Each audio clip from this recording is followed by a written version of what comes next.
Forge FC is ready for their upcoming match. Simply stunning stuff! And finally, their goal! My word, what a rocket! Now, let's get you up to date with Anthony Urciuoli and Match Day Preview on the Forge Audio Network.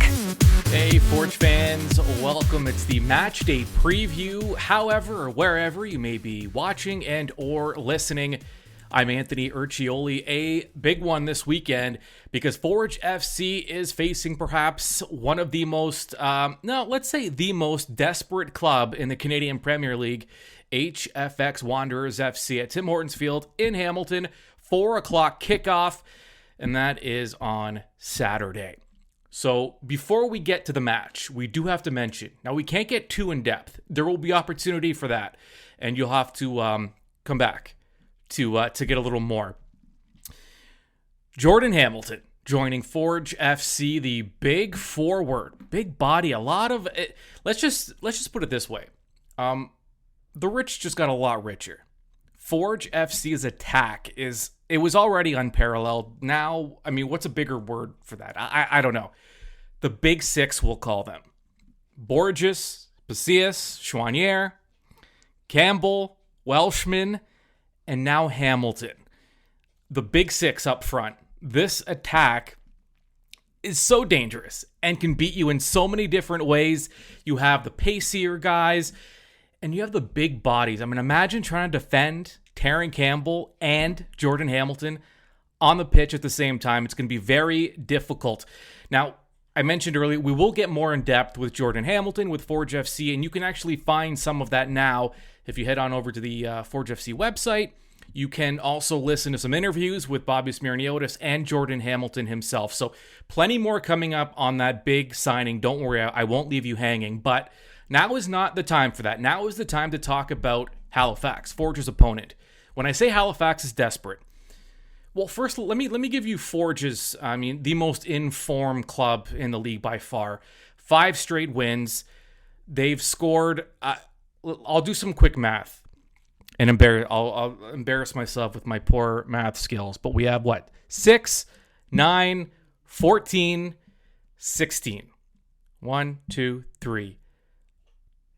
16-3, Forge have outscored their opponents right now in their last 5 matches. Unbelievable numbers. Unbelievable run for Forge FC, coming off a 4-0 win on the road against Atletico Ottawa, and that was just days after they beat their arch rivals on the west side of the country, Cavalry FC 2-1, and that was also on the road. So Forge is in form. There's no question about that. Halifax is reeling. They had very strong playoff hopes. They've had an up and down year. At certain points, Halifax looked like a top 4 club in the CPL and on their way to a playoff position. Now, they haven't won since June 25th. They have 4 losses and 1 tie in their last 5 matches. And they gave up 4 goals to York, who's been struggling to score all season. They had a draw at home against Edmonton, who's at the bottom of the table. So Halifax is in big trouble right now, and they are on the outside looking in. Over the last 5 matches, by the way, Halifax has been the worst club. They only have 1 point in the last 5 matches. They are at the bottom of the CPL table if we're going to narrow things down. Looking at the bigger picture, Forge FC, top spot, 32 points, tied with Pacific. Forge, though, have played 2 less matches. So they have 2 games in hand on Pacific. They have 3 games in hand on Cavalry, who's in 3rd place right now. Cavalry 1 point behind Forge. Forge is in the driver's seat, and there's no question. They are also plus 23 on the season with their goal differential. They've scored 37. They've given up 14. The best offensive team in the league, best defensive team in the league, and that's putting it mildly. Forge is plus 23. The next best plus minus is Cavalry. They're at plus 7. So I think that kind of sums up where the league is right now. The standings make it look close, but Forge is running away with it just on the sheer form and quality that Forge has put on the pitch this season. Halifax, 6th place right now. They are 11 points out of a playoff spot. Now, things can change quickly in this league. 6-point matches, when you have 8 teams in the league and you play every club 4 times. I just had to do some more. See the blank look and the terror in my face when I try to do math. It's very embarrassing, but I trust you enough to let you see that side of me. Forge FC at the top, Halifax not at the bottom per se, but I mean they're hovering at this point. 6th place, 11 points out of a playoff spot. The only chance they have at this point is to just collect 3 points consistently, and they're playing for their playoff lives against Forge in Hamilton. So Forge cannot afford to have a bad game. Now, as we do in the match day preview, it's not always about Forge because we want to know our opponents as well. So with that, let's get to know HFX Wanderers FC. All right, joining us now on the match day preview is Gary Griffiths. He runs the blog From a Ways, and he covers Halifax, the HFX Wanderers, and it's a club. How long have you been covering them for? Pretty much since it started. So the club launched in 2018, I believe, and I hadn't actually moved here long before that, and I was hoping there'd be a football team. And when it launched, I remember just looking for stuff to read about the club and listen to about the club, but obviously it was still really early doors, so there wasn't much out there. So yeah, I thought I might as well start one myself, and 3 years later, here we are. So how long have you been in Halifax for? Since 2016. Yeah, I moved here late 2016. Okay. So this team then, and your previous soccer experience was overseas, I'm assuming? Yeah, pretty closely. I'm from a town called Northampton. It's about an hour north of London, and so I'm an Arsenal fan as well. Yeah, so it's interesting then. So when you obviously Arsenal's been around for so long, and this is a fairly new club. What's been your impression of the Canadian Premier League and the experience with Halifax? I think my experience is probably quite biased because obviously I feel very fortunate that I've experienced this league through the filter of Halifax and how much the club has been embraced by the city and the province. So I think my experience is really based around that, where it's been off the pitch, at least here. It's been a resounding success. I think there was already a core of football fans in the community here. I think when you don't have a CFL team, Moosehead's the hockey team. I think it's junior hockey or something. I'm not really an expert, but because you don't have like a tier 1, like top club in a province, as soon as Wanderers came along, I think people really got into it. So you had your core of football fans who, I mean, they'd already started a supporters club before I even came here.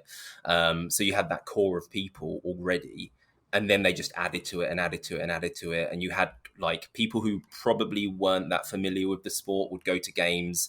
The atmosphere is incredible. So then they want to come again and go again. They tell a friend.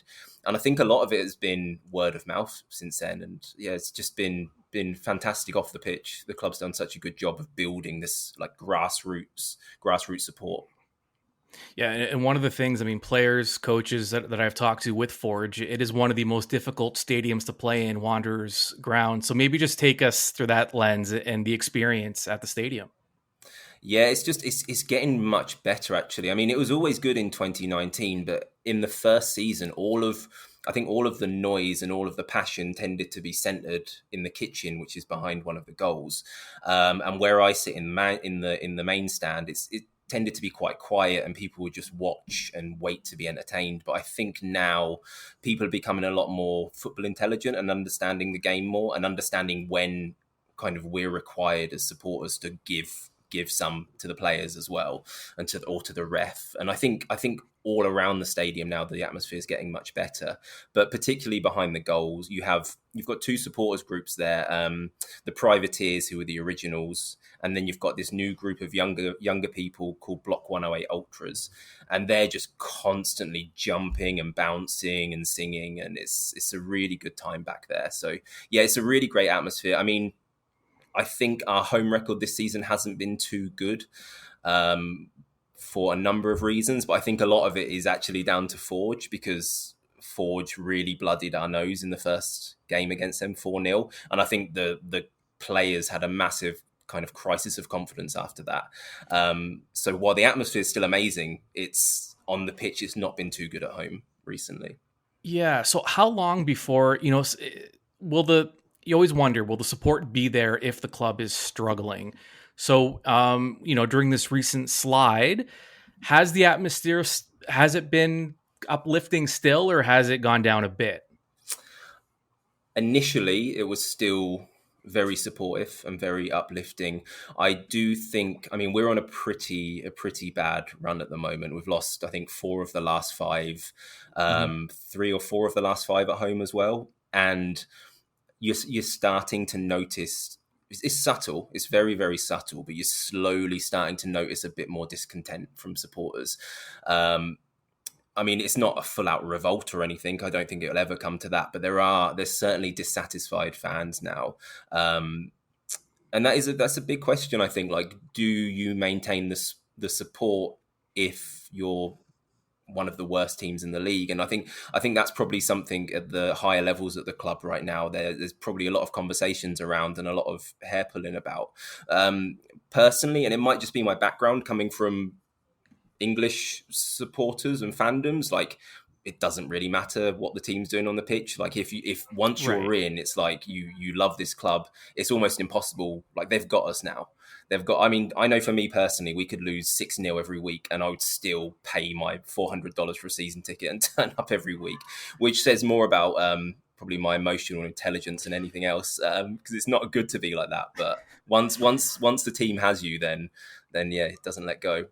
But it's interesting. It's kind of a cultural thing too, right? I mean, when you support a club, it's more than just a sports team. I mean, it becomes part of you. It's almost part of your identity, it becomes almost like a core value. That's how important it becomes.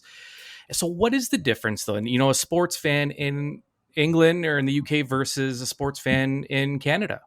What have you noticed in terms of differences? I don't really know in terms of fandom, but just to speak on atmosphere, I think this might sound like I'm criticizing Canada, but I'm not. I'm actually complimenting Canadian fans because I think it's a lot nicer and a lot kinder, which is it's a huge cliche to say that. But I think when you go to, so just to kind of anecdotally talk about this, my mum was visiting a few weeks ago and she came to a game and she just kept saying how safe she felt in that environment.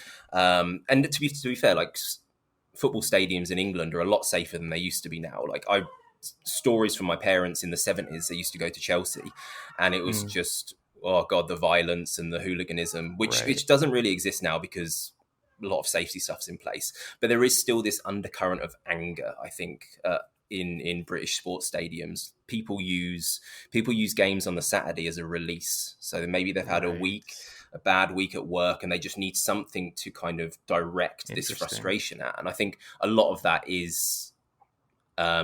comes out in the nastier sides of fandom back home, which isn't everyone by any means, but there is definitely a subsection of people like that. Whereas I find here, even the most vocal of fans, it's always channeled in a positive way, and the emphasis is on having fun rather than releasing some sort of pent up aggression. So yeah, I love the atmosphere here. I think it's just a nice, safe place, and I'm not constantly worried that someone near me is going to shout something really inappropriate, and I'm going to have to wrestle morally with, oh God, do I tell this person who's a lot stronger and taller than me that he said so I don't worry about that here, which is nice. So yeah, and Wanderers Ground. I mean, when you compare, with Wanderers Ground and Tim Hortons Field, for example, you have two very different stadiums. I mean, Wanderers Ground, it's intimate. The fans are kind of right on top of you and they're so close to the pitch. And I believe the capacity is around like 6,500, whereas, Tim Hortons Field is expandable to 40,000 if they wanted to. So there are some differences there. Do you prefer the more intimate settings at your soccer matches? Yeah, definitely. I think 6,500 in a 6,500 seater stadium looks a lot better than 6,500 in a 40,000 seater stadium. Of course, yeah. And in terms of the noise you can generate when everyone's really close together as well, it's yeah. I understand it though. Like, I don't think I wouldn't want to criticize any of the clubs in big stadiums, because at the end of the day, we need as many clubs as we can get, and if that's the only option right now, then that's the only option right now. It's still, I mean, I think what Forge do is quite good because you kind of put everyone on one side, don't you? Right. So for on the camera, in terms of optics, it still creates the illusion that everyone's packed in. So, and you guys have got a really good supporters group as well, so you can generate a big atmosphere in that corner. So yeah, I prefer the smaller stadiums, but it is what it is with the teams that can't have that. Like, let me ask you about the club before I know we're tight on time, so I'll let you go shortly. Just about the club, when things are going right for Halifax, what is it? What is going right for them where they are able to find success versus this stretch they've been in where they've been losing? It's the alchemy of the fans and the team all pop in at the same time. That's when it really works. I mean, the fans are normally really good, but it's kind of like lighting touch paper with them. As soon as the players are also doing well, the fans just go to another level. So when all of those things happen in tandem, that's when we tended to have put our best performances together. So we just need to kind of galvanize the home support again. We've never been too good away from home, but actually this season we've been fairly good away. Well, not fairly good, but we've been better away from home. But the counterbalance to that has been our home form has not been too good. So it's kind of like once we get something working, the other thing stops working, and we just need that balance for everything to come together again. And the quality in the lineup, so there's some work to do this offseason? Yeah, there definitely is. I think it's going to kind of be, they're going to burn it down and build it back up again in this off season. To be honest, I think this season was probably for a handful of players the last chance to really prove that they could do it at the highest levels of this league, and a few of them haven't quite stepped up. I think you can't really have an open and honest talk about the club's performances this season without bringing up Yao Morelli, because he was obviously the best player in the league last year, our top scorer, the talisman of the club. And in the second game, he does his ACL and he's out for the season. And I think if the club say that, it sounds like they're making excuses. So I don't think they can really talk about that, because it's like, oh God, that's just an excuse. But it's true. Like if you took Carl Becker out of Forge, like you'd still have an amazing lineup of attackers, but he's such but there's a void there. There's definitely an irreplaceable void there. Yeah, exactly. And with João Morelli, he was so important to the way we basically built a system and a tactical way of playing this season, which 100% revolved around getting the best out of him as a false nine. And if you take him out, then it doesn't. It's a domino effect almost. Yeah, but kind of toppling. Yeah, I mean, in the off season, there's definitely a lot of work to be done, because it does look like the playoffs are probably not going to happen now. It's quite a big gap, so I imagine the work off the pitch has already started in terms of identifying targets. The big question is, do we commit to this way of playing where we're playing now with like a lone 6, 2 8s, a front 3? Do we commit to that? And if we do, recruitment has to be based around finding players to plug those positions. So big off season ahead, I think, for Wanderers. And if Halifax does well, it's good for everybody, right? You get a strong club on that side of the country, and that's what you're kind of looking for. Gary Griffiths, how can we read more of your work? Yeah, so I write a blog. I'm not too prolific, to be honest, like 3 or 4 a year tops. But if you go to FromAways.com, I'm also on Twitter at FromAwaysHFX, and I'm on Instagram too, but I rarely use it, so I won't even bother plugging that. Perfect. All right, awesome, great insight, Gary Griffiths. Thanks so much. Thank you, Anthony. Appreciate it. All right, I don't know about you, but I love getting insights into especially because I'm not a guy who enjoys leaving the city he lives in, which is Hamilton. So it's going to be hard for me to see all these other stadiums and other CPL markets. Maybe someday. Maybe virtually I'll visit them, but it is nice to get a glimpse into the rest of the league. It's the success of the other teams. It's something we don't want them to win per se, but you want it to be a strong league. You want every club, every market to be well represented, to have solid ownership, solid fan base, and a solid club. Listen, everybody wins. Everyone in this league wins when more and more teams are doing well. So, big match this weekend. If you haven't purchased your tickets already, you're gonna want to attend this one. Forge FC could be the debut of Jordan Hamilton in a Forge uniform. Bobby says Bobby Smirniotis, Forge FC's head coach and technical director, says Jordan has been training now for a few days with the club. By the way, this is a club he's very familiar with. Jordan Hamilton knows this team. He's known Kyle Becker since he was a baby. He said he's familiar. He's friends with guys, Ashton Morgan, Jonathan Grant. There's a number of guys that he's familiar with. This isn't like a brand new club. The shirt will look a little different for him. He hasn't worn this one yet, but he's familiar with the players. He's grown up with them, growing up in Scarborough. He's also familiar with Bobby Smirniotis. Smirniotis coached his older brother, and it was, according to Hamilton, it was Bobby's first big coaching job, and it was his older brother. So there are a lot of ties here. So Hamilton has trained with the club this week. He may see the fields against Halifax. Bobby's always a little, he doesn't like to give away too much, which is fair. So he may see some action this weekend. He's going to be eased into the lineup, Bobby said. So either way, you get a ticket. You may get a chance to see Jordan Hamilton's first match in Hamilton, but at the very least, there's a lot going on Saturday. So the family theme, we're going to keep that going this weekend. Inflatables, lawn games, prizes in the Stipley fan zone, which is on the south side of the stadium behind the in the end zone area there. $5 beers, as always, when the gates open, which will be at 3 o'clock for this match. Kickoff, of course, at 4. Also, you can win 2 tickets and a trip to Ottawa. Now, I just mentioned, I haven't really gotten out there and visited these other CPL markets.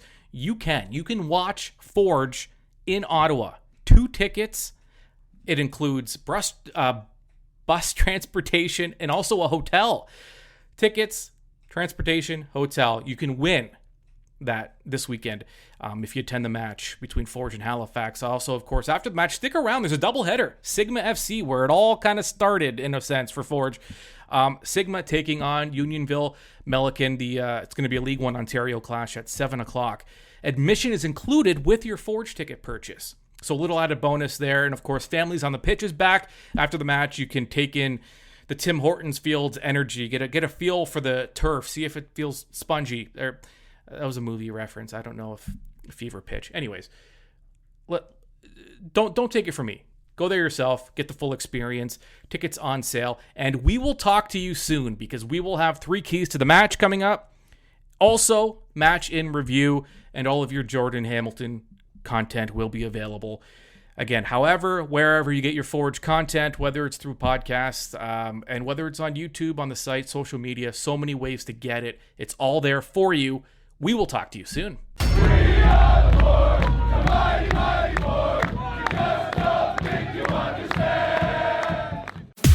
Forge FC is prepared, and now you are informed. This has been Match Day Preview with Anthony Urciuoli on the Forge Audio Network. Subscribe on Spotify or wherever you get your podcasts.